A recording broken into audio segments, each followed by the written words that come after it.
ചേച്ചി ഇങ്ങനെയല്ല, ഇതിനെ കുറിച്ചുകൂടെ വെളുത്തിരിക്കുമായിരുന്നു. എന്നെ പ്രസവിക്കുമ്പോ ഈ മുഖത്തുനിന്ന് ചോര എങ്ങനെ ചൊറയുണ്ടായിരുന്നു. ചേച്ചിയുടെ മുഖത്ത് മാത്രമല്ല, എനിക്ക് പറയാൻ പറ്റത്തില്ല, പ്രത്യേക ചില സ്ഥലത്ത് കറുത്തുപോയി ഭയങ്കരമായിട്ട്. അടിവയറിന്റെ ഏതാണ്ട് ഈ ഭാഗത്തായിട്ടാണ് കറുത്തുപോയി ഭയങ്കരമായിട്ട്. ഷാജി ഏട്ടാ, ഇവിടെ എനിക്കത് പറയാൻ പറ്റത്തില്ല എവിടെയൊക്കെയാണ്, എനിക്ക് കാണാം. പക്ഷെ വെറുതെ കൊതിപ്പിച്ച് അല്ലേലും ഇവനൊന്നും ആവശ്യത്തിന് ഉപകരിക്കില്ല. ഇന്ന് കർത്താവ് അതിനെ സൗഖ്യമാക്കുക. ആമേൻ. അതൊന്നും അത്ര പെട്ടെന്ന് വേണ്ട. കൈയടിച്ച് കർത്താവിനെ സ്തുതിച്ചേ, യേശുവേന്ന് വിളിച്ചേ. ചേച്ചിക്ക് യൂറിൻ ഒഴിക്കുന്നതിനോട് ബന്ധിക്കപ്പെട്ട ചില ഇഷ്യൂസ് ഉണ്ട്. മൂത്തൊഴിക്കാനായിട്ട് ഇങ്ങോട്ട് ഇരുന്ന കാറ്റ് കൊണ്ട് തണുക്കുമ്പോ രണ്ടിറ്റ് പോയാലായി. നടുവിനോട് ചില ഇഷ്യൂസ് ഉണ്ട്. കാല് മുഴുവൻ പെരുക്കും.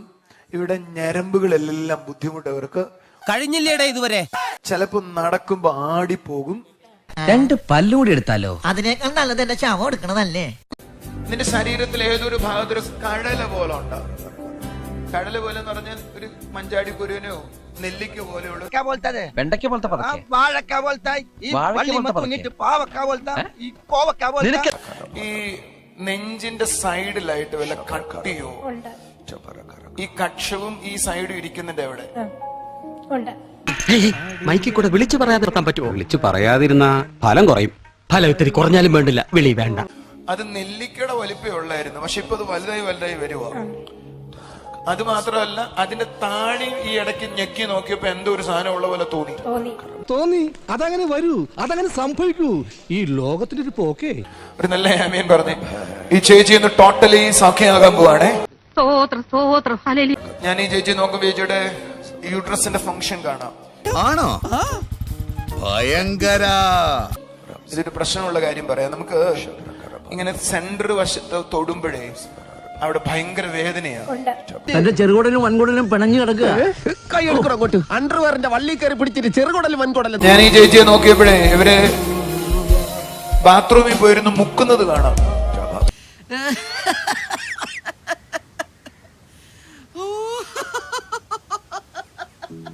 നിന്റെ കാലിലോ മുട്ടിലോ എങ്ങനെ വെട്ടുകൊണ്ട് പാടുണ്ടോ?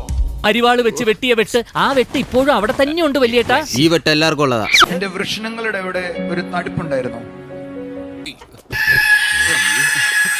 എന്തോന്നടാ ഇതൊക്കെ?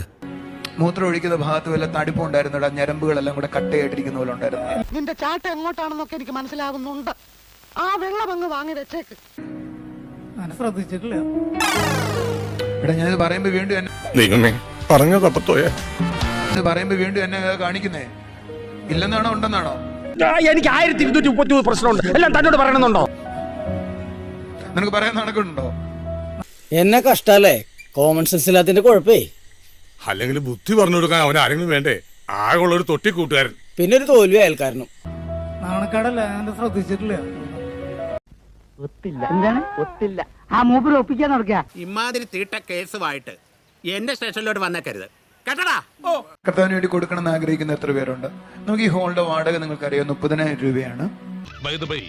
നിങ്ങൾക്ക് ആവശ്യമുള്ളത് പണമാണ്. അതെ, എനിക്ക് ആവശ്യത്തിലധികമുള്ളതും പണമാണ്. അതെ. നിങ്ങൾക്ക് ആർക്കെങ്കിലും ഒക്കെ സപ്പോർട്ട് ചെയ്യാന്നേ ഉള്ളൂ. My God, sentimental and psychological move. എന്തായാലും താൻ ഇത്രയൊക്കെ പറഞ്ഞ സ്ഥിതിക്ക് ഞാൻ അങ്ങനെ പറ്റില്ല എന്ന് പറയും. 2 ബ്രദറെ, എനിക്ക് 10,000 കൊടുക്കാൻ പറ്റും, അല്ലെങ്കിൽ 5,000 കൊടുക്കാൻ പറ്റും, അങ്ങനെ ചെയ്യാൻ പറ്റും എന്ന് പറയുന്നവരുന്ന് കര ഉയർത്തേക്ക്. പടക്ക കച്ചവടത്തിനാണെങ്കിൽ ഞാൻ പൈസ തരാം. കാരണം പടക്കങ്ങൾ എന്നും എന്റെ ഒരു വീക്ക്നെസ് ആയിരുന്നു. നമുക്ക് നേരത്തെ കൊറോണയ്ക്ക് മുമ്പ് ഒരു പ്രോഗ്രാം ഉണ്ടായിരുന്നു. എല്ലാ ദിവസവും സുവിശേഷ വേലയ്ക്ക് വേണ്ടി 10 രൂപ മാറ്റി വെക്കുക എന്നത്. അമ്മാവന് തരാൻ ഞാൻ ചില സാധനങ്ങളൊക്കെ കൊടുത്തയച്ചിരുന്നത് കിട്ടിക്കാണുമല്ലോ. എനിക്ക് തരാൻ? അതെ, ഞാൻ 20 ഷഡ്ഡി കൊടുത്തയച്ചിരുന്നു. എനിക്ക് 10,000 കൊടുക്കാൻ പറ്റും, അല്ലെങ്കിൽ 5,000 കൊടുക്കാൻ പറ്റും, അങ്ങനെ ചെയ്യാൻ പറ്റും എന്ന് പറയുന്നവരുന്ന് കര ഉയർത്തേക്ക്. എന്ത് പറഞ്ഞാലും എന്റെ ഇപ്പൊ കാശില്ല.